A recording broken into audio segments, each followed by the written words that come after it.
అంటే మీరు అన్ని ఇంత విశ్లేషణ చేస్తున్నారు. ఇందాక కూడా చెప్పారు, ప్రభుత్వంలో ఉన్నప్పుడు జగన్మోహన్ రెడ్డి అయినా చంద్రబాబు అయినా సరే వాళ్ళకి నిజాలు తెలియవు. సో ఈ కోటరీని నమ్ముకుంటారని. కానీ వాళ్ళు నమ్ముకుంటే పర్లేదు సార్. ఇప్పుడు మీలాంటి వాళ్ళు అంటే జనరల్ గా పబ్లిక్ తో కూడా చాలా కాంటాక్ట్ లో ఉంటారు. మీరు కూడా మొన్న తెలంగాణ ఎలక్షన్స్ చూసుకున్నా, ఆంధ్ర ఎలక్షన్స్ చూసుకున్నా సరే రెండిట్లోనూ కూడా మీ మీ మీ అంచనాలు తప్పైనాయి కదా. అంటే మీలాంటి వాళ్ళు కూడా ఆ, అవగాహన లేక అంటే కరెక్ట్ ప్రజల్లో ఉన్న నాడిని పసిగట్టలేకపోతే అసలు ప్రజలకు దూరంగా ఉన్న రాజకీయ నాయకులు ముఖ్యమంత్రులు ఎలా పసిగడతారు అనుకుంటాం. నేనే నా ప్రాథమిక అంచనాలు ఏం తప్పలేదు సార్. మీకు ఉమ్. మళ్ళీ నేను చెప్తున్నా. అంటే మీరు ఉనికి చూసారు కోల్పోయా మీకు మీకు తెలంగాణలో కూడా మీరు ఒక నిమిషం కాబట్టి నన్ను అడిగారు కదా, వినండి ఒక నిమిషం. ఇప్పుడు మీరు ఆంధ్రప్రదేశ్ లో నిన్న కాక మొన్న జరిగిన ఎలక్షన్ ఏంటి? ఉమ్, కాపు చౌదరి సామాజిక వర్గాలు రెండు ఇలా ఎలా అయినాయి? Success story. ఇక్కడ తెలంగాణలో కూడా ఖమ్మం, నల్గొండ, మహబూబ్ నగర్, వరంగల్ ఈ నలుగు జిల్లాల్లోనూ రెడ్డి సామాజిక వర్గం ఏకతాటి మీదకి వచ్చింది. గతంలో చెట్టు కూడా పుట్ట కూడా ఉండేవాడు. మీకు దీనికి ఉదాహరణ కూడా ఆయన ఎవరండి, మన జగదీశ్వర్ రెడ్డి కూడా ఇవాళ తెలంగాణలో అక్కడ గెలిచాడు బీఆర్ఎస్ పార్టీ పరంగా. రెండోది, 25 క్యాండిడేట్ల యొక్క మెజారిటీలో ఒకసారి చెక్ చేయండి కాంగ్రెస్ పరంగా గెలిచిన వాళ్ళు తెలంగాణలో.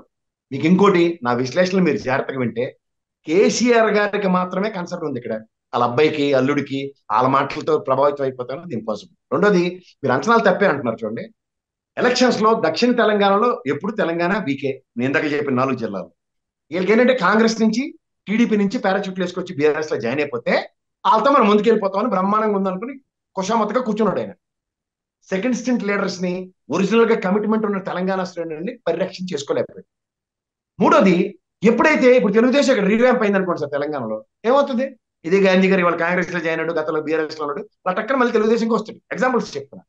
అలాగే కాంగ్రెస్ పునరీకరణ జరుగుతున్నప్పుడు, రెడ్డి సామాజిక వర్గం ఏకతాటి మీదకి వస్తున్నప్పుడు ఎక్కడెక్కడ ఉన్న రెడ్డి పాకెట్స్ అన్ని ఇలా విచ్చుకున్నాయి. కాంగ్రెస్ సక్సెస్ స్టోరీ రెడ్డియే. ఆ రెడ్డి సామాజిక వర్గంలో ఇవాళ రేవంత్ రెడ్డి గారు అనే వ్యక్తి, ఈ నో, ఇవాళ పవన్ కళ్యాణ్ గారు 10 మెట్లు ఎలా కింద దిగాడు, ఆయన కూడా అలాగే దిగాడు. దిగిన తర్వాత జరిగే పరిణామాలు ఎలా ఉంటాయి? ఇలాగే ఉంటాయి. అది కూడా మీకు ఇంకా వేరే క్యాండిడేట్ల మార్పు విషయంలో నా విశ్లేషణలు ఎన్నో ఉన్నాయి చూడండి ఒకసారి.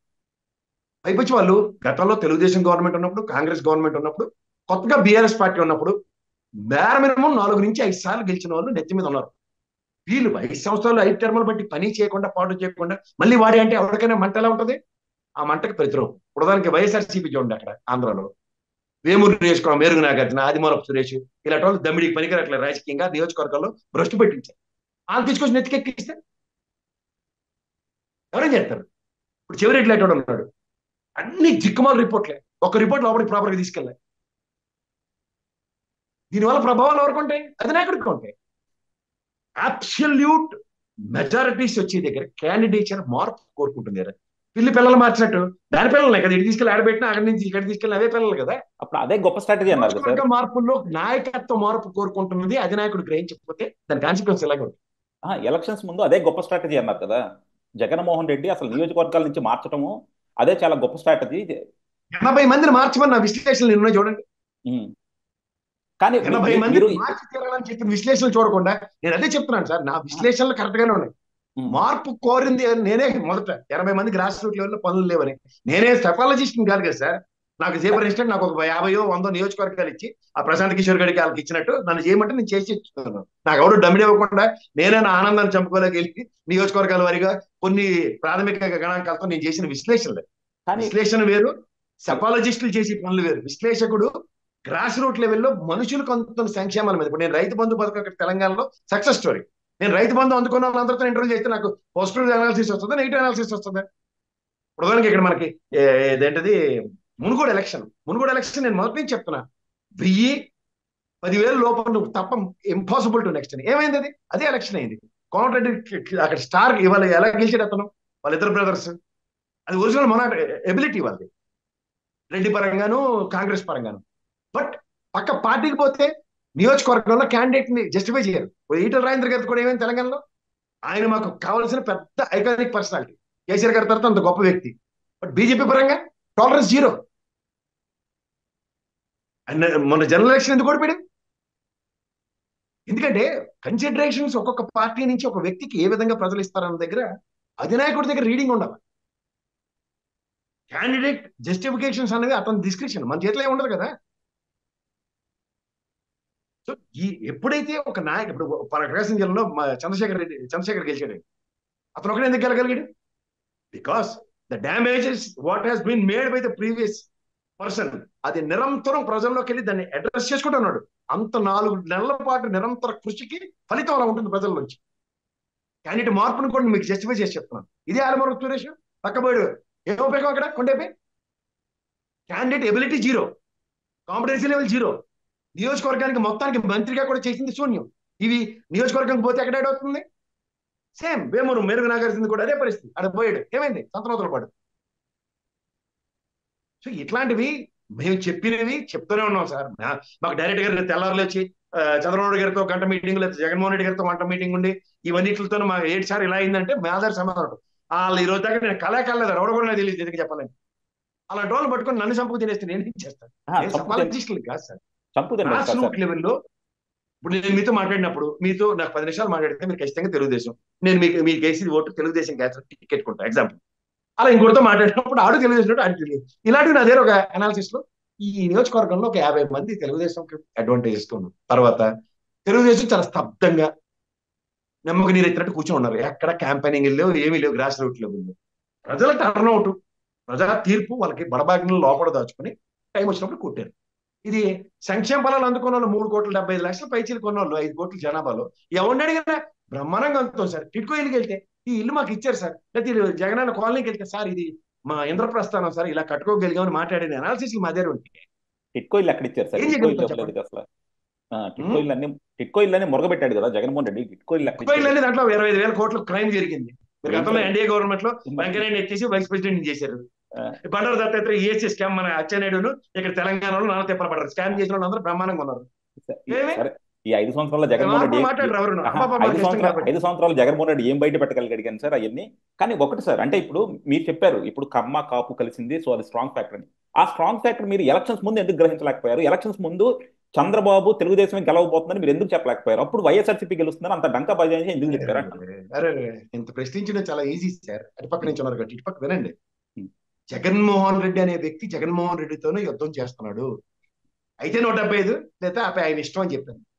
కానీ 50% లాస్ అనుకుంటే 151 గెలిచిన జగన్మోహన్ రెడ్డిలో 50% రిజెక్ట్ చేసుకున్నా 75 గెలిచే ఛాన్సెస్ ఆర్ వెరీ బ్రైట్ అని విశ్లేషించుంటే రూమ్ లో కూర్చొని అనాలిసిస్ చేయటం, రూమ్ లో కూర్చొని అనాలిసిస్ చెప్తున్నాను. నేను చేస్తూ కూడా చెప్పా 175 నియోజకవర్గాలు వాళ్ళు జగన్మోహన్ రెడ్డితోనే యుద్ధం చేస్తున్నాడు. ఈ యుద్ధం జగన్మోహన్ రెడ్డి కావాలా వద్దని, కావాలా అన్న వాళ్ళు 40% చేశారు, 60% వద్దు అనుకున్నారు. దాని ప్రభావం 11 జిల్లాలు 11 నియోజకవర్గాలు కనిపిస్తుంది. నా అనాలిసిస్ అందులో తప్పే ఉందండి. నాకు జగన్మోహన్ రెడ్డి కావాలా వద్దన్నది కాకుండా అరే పలానా ఎక్స్ వండర్ఫుల్ క్యాండిడేట్ వైఎస్ఆర్సీపీ గెలిచేస్తాడు, జగన్మోహన్ రెడ్డిని వద్దు అనుకుంటున్నారు ప్రజలని మీరు ఎందుకు గ్రహించలేకపోయారు? ఎందుకంటే నేను చెప్తాను ఒకసారి, నేను ఎలక్షన్స్ కి కరెక్ట్ గా 4 రోజుల ముందు వచ్చాను. 4 రోజుల ముందు వచ్చినప్పుడు నాకు జనాలతో మాట్లాడితే క్లియర్ గా అర్థమైపోయిందంటే జగన్మోహన్ రెడ్డి మీద విపరీతమైన హేటెడ్ ఉంది జనాల్లో. 80% జగన్మోహన్ రెడ్డి వద్దు అనుకుంటున్నారు. అంత క్లియర్ గా జగన్మోహన్ రెడ్డి వద్దు అని ప్రజలు గ్రహిస్తున్నప్పుడు మీరు ఎందుకు గ్రహించలేకపోయారు అంటున్నాను.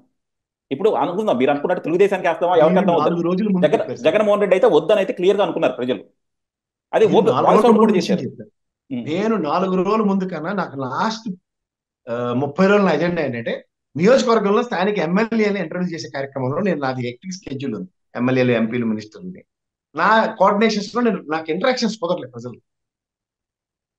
అక్కడ ఏమవుతుందంటే మీకు లాస్ట్ 3 months బిఫోర్ చేసిన అనాలిసిస్ ని మెయిన్ అదే, ఎందుకంటే నియోజకవర్గాల వారిగా నాదే.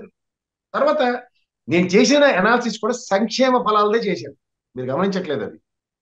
ప్రజల నాడి గురించి మాట్లాడుతున్నప్పుడు సంక్షేమం అందుకున్నాడు ఏమనుకుంటారు, ఏం మాట్లాడుతాను నేను వెళ్తే ఈ గవర్నమెంట్ రాకపోతే నాది ఆపేస్తాడు ఏం భయంకరపడి నాకు ఫేవర్గానే చెప్తారు కదా అనుగుణంగానే నేను అది నాది ఎక్యుములేషన్ అని చెప్తున్నాను. నా అంచనా కన్సాలిడేట్ అయిందా లేదా అని చూసుకుంటే అగ్రిగేట్ 40% రిజల్ట్ ఇచ్చింది. కానీ failure of individual Jaganmohan Reddy గారు వద్దు అనుకుంటే పర్సెంటేజ్ మోర్. బట్ నిజంగా నాయకుడిని నేను అదే చెప్తున్నాను, ఈ ప్రజాస్వామ్యంలో ఇవాళ కనుక జగన్మోహన్ రెడ్డి గెలిచి ఉంటే సార్ మీకు మళ్ళీ నేను చెప్తున్నాను దిస్ ఇస్ కార్పొరేట్ డెమోక్రసీ అని ఉన్నది. నాయకులతో సంబంధంలే ఆ నచ్చినట్టు పెట్టుకుంటాడు. వాలంటీర్ వ్యవస్థను ఈ పనికిమాలిన ఐపాకలు ఈ ప్రశాంత్ కిషోర్ గడి కుక్కమూతి బిందులు అందరినీ పెట్టుకుని ఎవడు మట్టుకాడు యుద్ధాలు చేసుకుని సక్సెస్ అంటారు. బట్ ఇవాళ ఎబిలిటీస్ ఇవాళ మీకు మళ్ళీ నేను చెప్తాను, ఇక్కడ రాబిన్ శర్మ కూడా చేశాడు తెలుగుదేశానికి ఎగ్జాంపుల్ చెప్తున్నాను. ఇవాళ వాడికి సక్సెస్ ఇస్తే దానికన్నా దైత్యం ఇంకోటి ఉండదు. ఎందుకంటే దిస్ ఈజ్ ఏ ప్రజలండి, ప్రజలు నిజంగా వాళ్ళు కన్సల్టేట్ అయ్యారు. మీరు ఇందాక అన్నట్టు ఎస్ మాకు వద్దు జగన్మోహన్ రెడ్డి అనుకున్న వాళ్ళని వాడు కూడా రీడ్ చేసి ఉండడు, ఎవడు రీడ్ చేసి ఉండడు. వీళ్ళు ఏంటంటే వీళ్ళు ఇది సర్కిల్లో మీరున్నారు అనుకోండి సార్, మాట్లాడి మార్సులు వేరేగా ఉంటాయి. సర్కిల్ బయట ఎక్కడో మనం ఉండి మన వాయిస్ వాళ్ళ దగ్గరికి వెళ్ళినప్పుడు మనం ఏం చెప్తున్నా మనం భరించవలసి వస్తుంది వదనా మనం. ఇది నేను చెప్తున్న విషయం. ఓకే. ఇప్పుడు వాస్తవానికి గతంలో చంద్రబాబు నాయుడు గారికి కూడా లగడబడ్డాడు లాస్ట్ మూమెంట్ ఏంటి చెప్పాడు, ఆక్టోపస్ మనకే ఉందండి మొత్తం అని, బొమ్మ ఎలా పడింది రాముడు. ఇది నేను అదే చెప్తున్నాను సార్, వాస్తవాన్ని నేను తిరిగి చెప్పా. తాడిపత్రి నేను వస్తూ కూడా చెప్పా, అక్కడ కనుక్కుని నా విశ్లేషణలు ఉంటే చూడండి. జేసీ దివాకర్ రెడ్డి గారు ఆ రోజు ఓటమి చూడబోతున్నారని నాకు గుండె అయిపోయింది. పంచుకోట్లు కదా ఇవి, వాళ్ళ నియోజకవర్గాలు వాళ్ళు పార్టీలకు అతీతంగా వాళ్ళు గెలిచేవాళ్ళు, ఆయన ఓడిపోతున్నారన్న విషయం మాట్లాడితే నాకే గుండె అయిపోయింది ఆ రోజు. దీస్ ఆర్ ఆల్ ప్రజల్లో మనకి మీరు అన్నట్టు లాస్ట్ 3 days 4 days నేను విశ్లేషణ స్టూడియోలో నా సావు నేను తెచ్చాను. అంచేది ఏంటంటే నాకు ప్రజల యొక్క నాడిని నా దగ్గరికి యాక్సెప్టెన్స్ తీసుకునే అంత ఇది లేదు. నాకు వచ్చి ఫెల్లర్స్ కూడా మాకొచ్చి ఎవరు ఉంటాయి ఈ సంక్షేమ ఫలాలు వీటి మీద మేము చేస్తున్నప్పుడు మాటలుగా మేము ప్రయారిటైజేషన్ ఇస్తాం కదా ఎక్కువ. ఆ ప్రయారిటైజేషన్ లో మాకు వచ్చిన విశ్లేషణ ఎంత కాదన్నా తీసుకున్నవాడికి కృతజ్ఞత, నా విశ్లేషణ కూడా వినండి మీరు, కృతజ్ఞతా భావం అన్నది ఆంధ్ర ప్రజలకు ఉంటుంది, చాటుకుంటారు. అది రామారావు గారి మీద చాటుకోలేపారు, మనం ఎంత